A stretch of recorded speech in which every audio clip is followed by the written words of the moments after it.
Good morning, dear students. Myself is Pramod Sharma from Pahla Sarup Saraswati Vidya Mandir Inter College, Jahangirabad. In the video before this, I explained the chapter The Homecoming. I explained its 9th paragraph.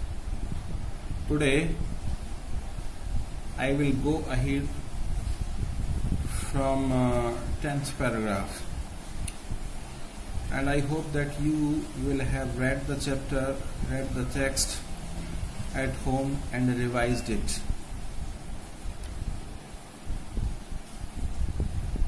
Now we will begin the text from 10th paragraph. Phatik said, "Suddenly, I tell you, I haven't."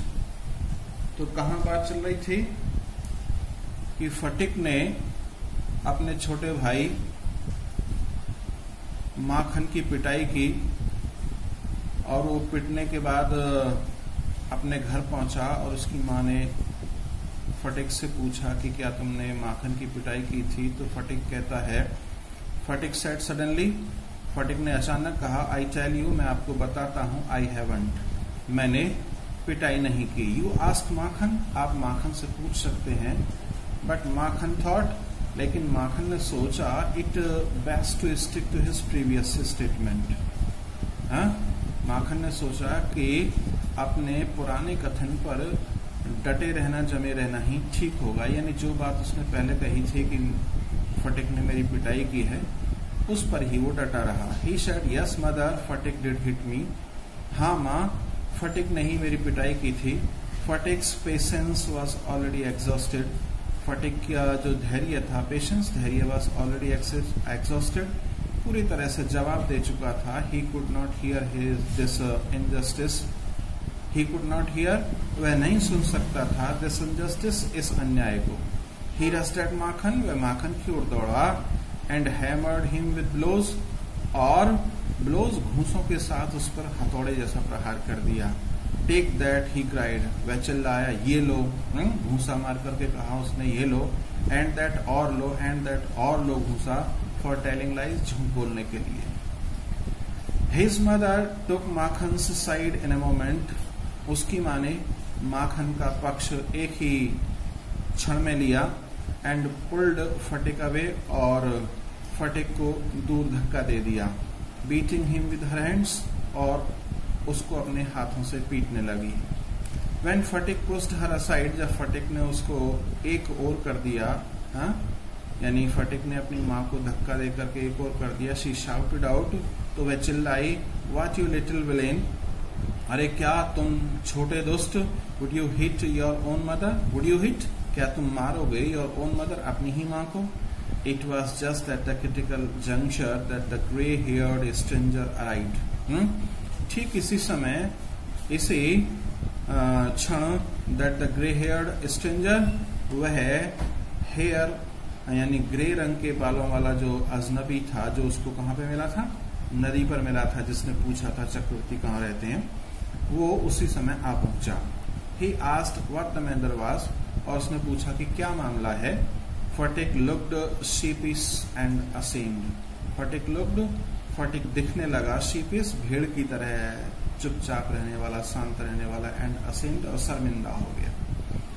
But when his mother stepped back, लेकिन जब उसकी माँ ने पीछे मुड़ी, and looked at the stranger, और किसकी ओर देखा, अजनबी की ओर देखा, her anger was changed to surprise, उसका जो क्रोध था वो आश्चर्य में बदल गया। For she recognised her brother, क्योंकि उसने अपने भाई को पहचान लिया था। एंड क्राइड, और चिल्लाई, वाई दादा, अरे दादा क्यों, where have you come from, तुम कहाँ से आए हो। As she said these words, जैसे ही उसने ये शब्द कहे, she bowed to the ground and touched his feet, उसने ये कहते हुए वह क्या हुई, जमीन पर झुकी और उसके चरण स्पर्श किए। Her brother had gone away soon after she had married, यानी जब उसका विवाह हुआ था, यानी फटिक की माँ का, तो उसका भाई तुरंत किसी कारण से वहां से चला गया था, उसके गांव से। And he had started business in Bombay, और उसने बम्बई में जाकर के अपना व्यवसाय शुरू किया था। His sister had lost her husband while he was in Bombay, और उसकी बहन ने अपना पति खो दिया था while he was in Bombay, जब वह मुंबई में था. Bishambar had now come back to Calcutta. अब बिशंबर वापस कलकत्ता आ गया था and had once made inquiries about his sister, और उसने एक बार फिर अपनी बहन की पूछताछ की थी, बहन के बारे में पूछी कि मेरी बहन कहाँ है, उसकी शादी हुई थी, अब उसके हालचाल कैसे हैं, इस तरह की जानकारी ली. He had then hastened to see her as soon as he found out where she was. He had then hastened, और फिर वह जल्दी से गया to see her, उसको देखने के लिए, मिलने के लिए, as soon as he found out, जैसे उसको पता चला where she was, कि वह कहाँ रहती थी. The next few days were full of rejoicing. The next few days, अगले कुछ दिन वर थे फुल भरे हुए of rejoicing, आनंद से.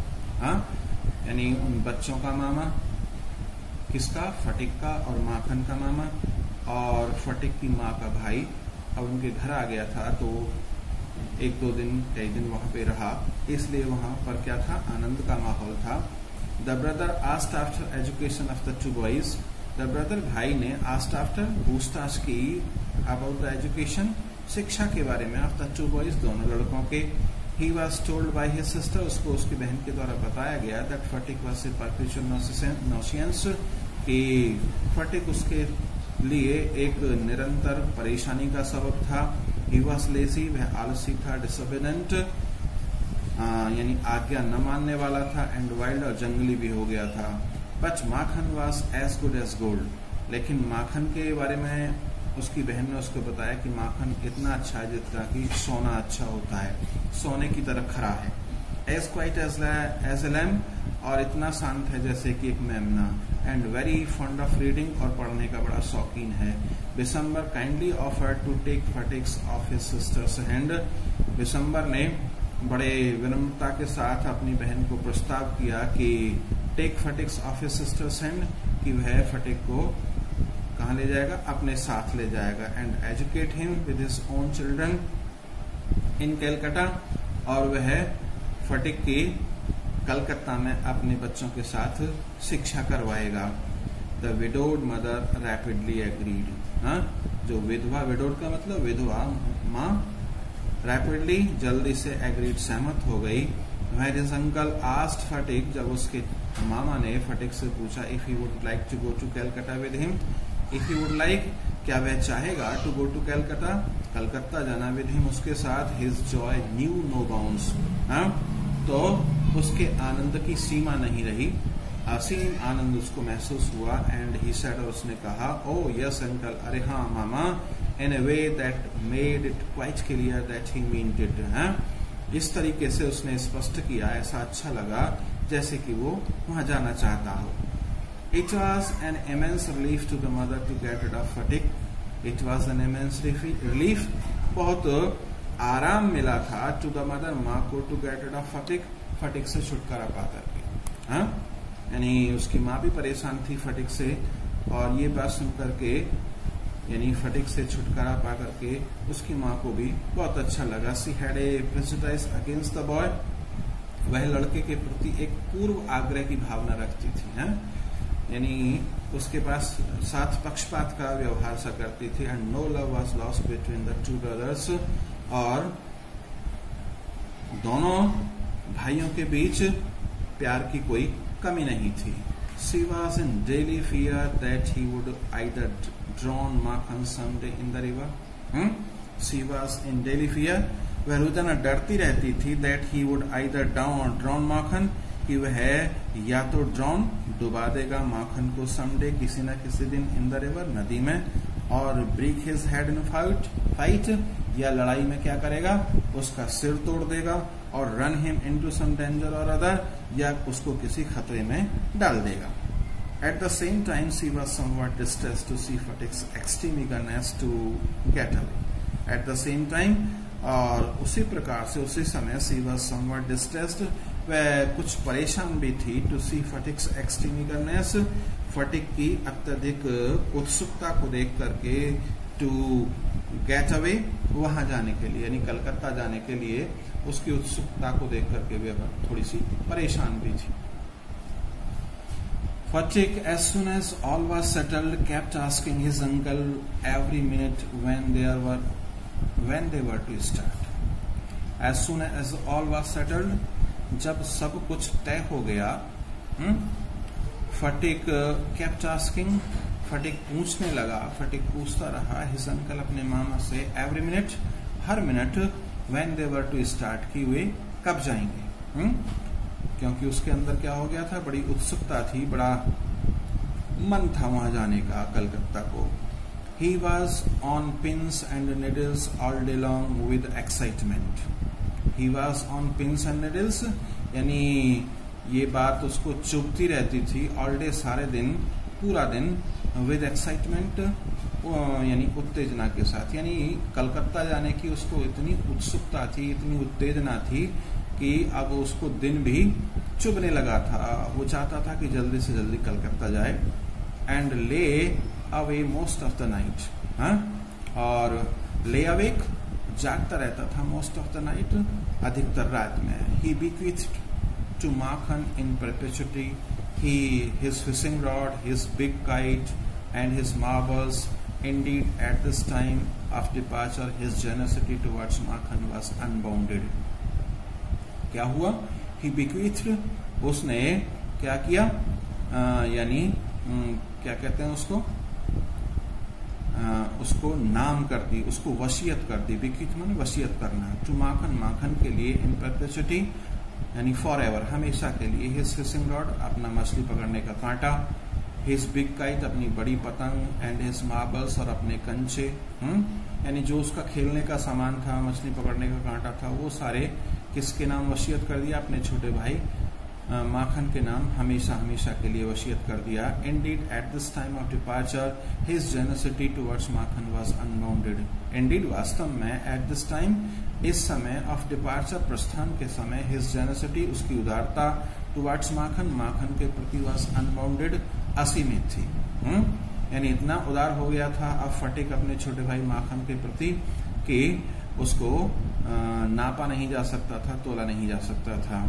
When they reached Calcutta, जब वो कलकत्ता पहुंच गई, फटिक made the acquaintance of his aunt for the first time. तो फटिक का made the acquaintance, परिचय हुआ, of his aunt, अपनी मामी से, for the first time, पहली बार. She was by no means pleased with this unnecessary addition to her family. She was, वह थी, by no means, किसी भी प्रकार से नहीं, pleased माने खुश, with his necessary addition, इस अनावश्यक बढ़ोतरी से, to her family, अपने परिवार में. यानी अपने परिवार में एक अनावश्यक आदमी को आता हुआ देख करके, रहने के लिए आता हुआ देख करके, वो किसी भी प्रकार से खुश नहीं थी. She found her own 3 boys quite enough to manage without taking anyone else. She found her own 3 boys, उसको लगते थे अपने तीनों लड़के, quite enough, काफी ज्यादा, to manage, व्यवस्थित करने, without taking one else, बिना किसी की मदद लिए. यानी बिना किसी की मदद लिए हुए उसे अपने तीनों बच्चों को पालना, उनके व्यवस्थित रखना ही बड़ा कठिन काम लगता था. And to bring a village lad of 14 into her midst was terribly upsetting. And to bring, और ले आना, ए विलेज लैड, एक गांव के लड़के को, 14 वर्ष के को, into their midst, उनके बीच, was terribly upsetting, भयंकर तरीके से परेशान करने वाला था. December should really have thought twice before committing such an indiscretion. December को should really, वास्तव में, have thought, विचार करना चाहिए था, twice माने दोबारा, before committing, करने से पहले, such an indiscretion, इस प्रकार का अविवेकपूर्ण कार्य. indiscretion क्या होता है? ऐसा काम जिसको कि विवेक के साथ ना किया जाए. तो ऐसा अविवेकपूर्ण कार्य करने से पहले दिसंबर को दोबारा सोच लेना चाहिए था. In this world of human affairs, there is no worse nonsense than a boy at the age of 14. क्या कहता है लेखक? In this world of human affairs, यानी मानवीय संसार में, there is no worse nonsense, इतना कोई भी काम खतरनाक नहीं है, शरारत करने वाला नहीं है, परेशान करने वाला नहीं है, than a boy, जितना कि एक लड़का एट द एज ऑफ 14, 14 वर्ष का. यानी 14 वर्ष का लड़का, जो ऐसा लड़का जिसकी उम्र 14 वर्ष होती है, वो बड़ा परेशान करने वाला होता है. He is neither ornamental nor useful, ना तो वह उपयोगी होता है और ना ही उसको कुछ सजावट किया जा सकता है, यानी उसमें सुधार किया जा सकता है। It is impossible to shower affection on him as on a little boy. It is impossible, असंभव होता है, to shower affection, Prem उड़ेलना, on him, उस पर, as on a little boy, एक छोटे लड़के की तरह। हाँ, यानी एक 14 वर्ष के लड़के पर ना तो हम एक छोटे बच्चे की तरह प्रेम ही उड़ेल सकते हैं, and he is always getting in the way, और वह हमेशा कार्यों में अड़ंगा लगाता रहता है। If he talks with a childish lisp, he is called a baby. If he talks, यदि वह बात करता है, with a childish lisp, एक बच्चे की तरह तुतलाते हुए, he is called a baby, तो उसको बच्चा कहा जाता है। And if he answers in a grown up way, he is called impertinent. And if he answers, और यदि वह जवाब देता है in a grown up way, एक बड़ी उम्र के लड़के की तरह, तो he is called impertinent, तो उसको कहा जाता है impertinent का मतलब धष्ट कहा जाता है, मूर्ख कहा जाता है। In fact, any talk of at all from him is originated. वास्तव में any talk, कोई भी बात, at all, पूरी तरह से from him, उसके द्वारा कही गई, is resented, यानी पसंद नहीं की जाती है, it is not liked, कह सकते हैं। Then he is at the unattractive growing age, और इसके बावजूद भी वह एक अनाकर्षक, यानी जिसको जो आकर्षक नहीं होता है, ग्रोइंग एज, एक ऐसी बढ़ती हुई उम्र में होता है। He grows out of his clothes with indecent haste, और क्या होता है, जल्दी जल्दी से उसके कपड़े छोटे होते रहते हैं, यानी क्योंकि शरीर बढ़ता है तो कपड़े उसके छोटे रहते हैं, ये भी एक दिक्कत लेखक बताते हैं। His voice grows hoarse, और उसकी जो आवाज होती है वो भी क्या होती है, कर्कश हो जाती है, भद्दी हो जाती है। एंड वीक्स एंड क्वेकर्स, और क्या होता है, हाँ, और आवाज उसकी टूटने लगती है, और कभी कभी कैसी लगती है, कांपने वाली लगती है। His face grows suddenly angular and unsightly. हाँ, उसका चेहरा, his face, उसका चेहरा grows हो जाता है suddenly, अचानक, angular, पॉइंटेड कह सकते हैं, नुकीला हो जाता है, एंड अनसाइटेडली, और भद्दा दिखता है। It is easy to excuse the shortcomings of early childhood. It is easy to excuse, यानी आसान होता है, टू एक्सक्यूज, क्षमा करना, द शॉर्टकमिंग्स, यानी बुराइयां, ऑफ अर्ली चाइल्डहुड, छोटे बचपन की। But it is hard to tolerate even unavoidably lapses in a boy of 14। लेकिन एक 14 वर्ष के लड़के की अवांछनीय गलती को सहन करना बड़ा कठिन होता है, ये कहते हैं लेखक, उनका ऐसा मानना है। The lad himself becomes painfully self conscious. लड़का स्वयं बिकम्स, बन जाता है, पेनफुली, कष्टकारी, सेल्फ कॉन्शियस, संकोच स्वभाव का। When he talks with elderly people, जब वह बड़ी उम्र के लोगों से बात करता है, he is either unduly forward, तो वह अनापेक्षित रूप से कुछ आगे बढ़ता हुआ दिखता है, और as so unduly see, और कुछ अधिक शर्मीला दिखता है, that he appears ashamed of his very existence, जो कि उसको अपने अस्तित्व को बनाए रखने के लिए शर्मिंदगी भरा प्रतीत होता है। Yet it is at this very age when in his heart of hearts a young lad mostly craves for recognition and love. Yet फिर भी it is at this very age, इस उम्र में, when in his heart of hearts, जब उसके दिल पर, a young lad mostly craves,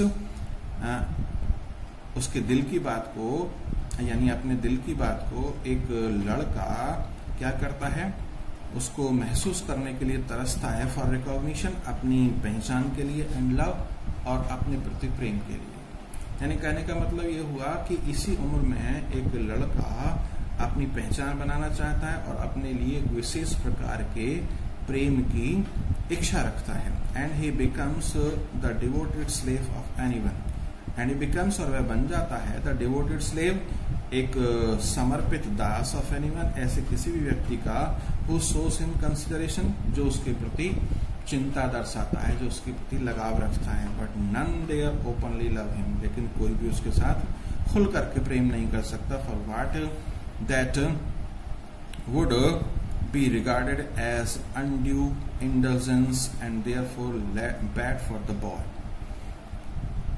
for that would be regarded, जिसके लिए उसको समझा जाएगा एज अनड्यू इंटेलिजेंस, एक अनपेक्षित कार्रवाई वाला, and therefore bad for the boy, और जो कि लड़के के लिए क्या होगा, बुरा होगा. So what with scolding and chiding, so what with scolding and chiding, he becomes very much like a stray dog that has lost his master. इसलिए डांटने या फटकारने वाली जो बात होती है, he becomes very much like a stray dog, वह एक आवारा कुत्ते की तरह हो जाता है, that has lost his master, जो कि अपने मालिक को खो देता है. यानी ऐसे लड़के की, इतनी उम्र के लड़के की कल्पना की लेखक ने कि उसकी हालत ऐसी होती है जैसे कि एक आवारा कुत्ता जिसको जिसके मालिक ने छोड़ दिया है. For a boy of 14 his own home is the only paradise. For a boy, एक लड़के के लिए 14 वर्ष के, हिज ओन होम, उसका अपना घर, इज द ओनली पैराडाइज, केवल स्वर्ग होता है.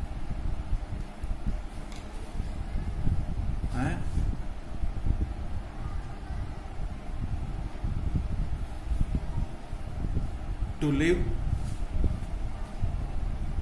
in a strange house with strange people is little sort of torture.